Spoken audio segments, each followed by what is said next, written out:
L'Empire recomposé le IVe siècle. Après les épreuves du IIIe siècle, l'Empire romain retrouve de l'ordre et de la prospérité au IVe siècle. Les autorités s'adaptent avec de nouvelles formes de gouvernement et d'administration. On retrouve des noms d'empereurs prestigieux: Dioclétien, Constantin, Théodose. Une des grandes nouveautés dans la gestion de l'Empire est la division du pouvoir avec un empereur en Orient et un empereur en Occident. Une date importante, en 312, Constantin se convertit au catholicisme suite à sa victoire au pont Milvius. En 285, l'armée proclame Dioclétien empereur et celui-ci associe dès le départ son plus proche collaborateur, Maximien, au pouvoir. En 293, il affine encore sa gestion de l'Empire en créant la tétrarchie, c'est-à-dire 4 empereurs. 2 empereurs pour chacune des 2 grandes parties de l'Empire. Dioclétien, qui est l'empereur principal en Orient, Maximien en Occident, assistés chacun d'un co-empereur, Galère pour Dioclétien, Constance pour Maximien, ce qui permet d'avoir un successeur tout désigné.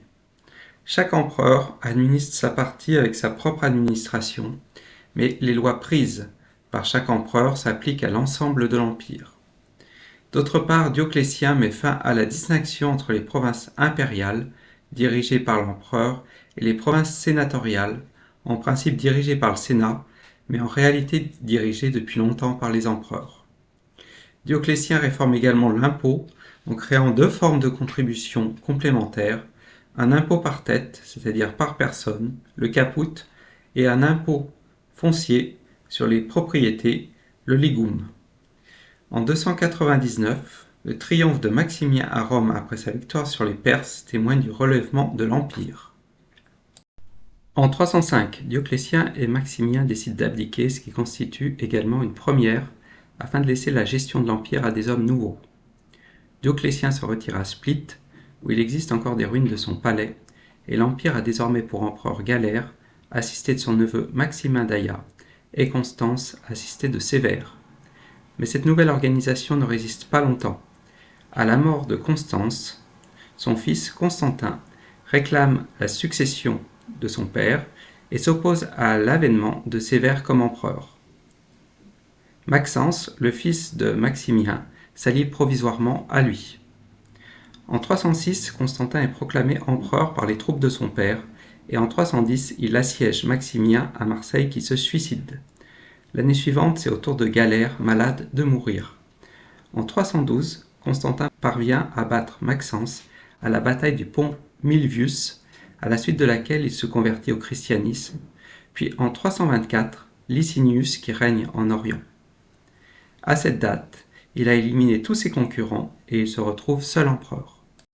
Il réforme alors en profondeur l'Empire, règne sans partage et s'installe dans une nouvelle capitale, Byzance, rebaptisée Constantinople. La garde prétorienne est supprimée et Constantin se rallie le Sénat en le réformant. Il ouvre aux sénateurs de nouvelles fonctions et la possibilité à de nouveaux membres d'intégrer cette assemblée. Il remplace la monnaie d'or traditionnelle, l'aureus, très dépréciée, par une nouvelle monnaie d'or, le solidus, une monnaie dont l'émission est étroitement surveillée afin d'en garantir la stabilité. Et solidus a donné les mots sol et sous.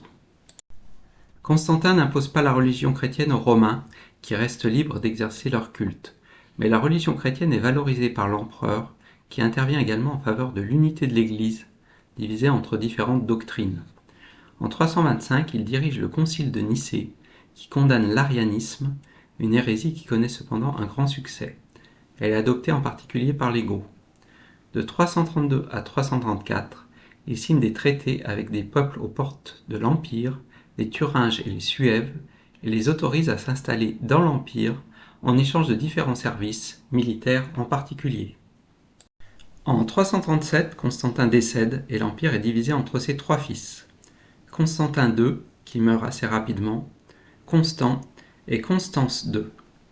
De 340 à 350, Constance et Constant parviennent à diriger ensemble l'Empire, puis, après avoir éliminé son frère, Constance II est le seul empereur de 350 à 361. De 361 à 363, son cousin Julien, un grand commandant, lui succède. Il est surnommé l'empereur philosophe. Il admire Marc Aurèle et le modèle de la cité grecque et revient à une image plus classique de l'Empire en défendant la religion traditionnelle, le polythéisme et le retour aux valeurs traditionnelles de Rome. À sa mort, deux grands chefs militaires lui succèdent, Valentinien et son frère Valens. C'est le retour à la diarchie. En 376, on observe l'avancée des Huns et des Goths et le retour des problèmes avec la mort de Valens, tué lors d'une expédition contre les Goths à Andrinople, en Turquie. Le fils de Valentinien, élevé empereur, Gratien, nomme alors Théodose, un chef de guerre, afin de partager le pouvoir avec lui. En 383, Gratien décède en voulant réprimer une sécession menée par Maxime, le chef des armées en Bretagne. Théodose parvient à éliminer Maxime en 388.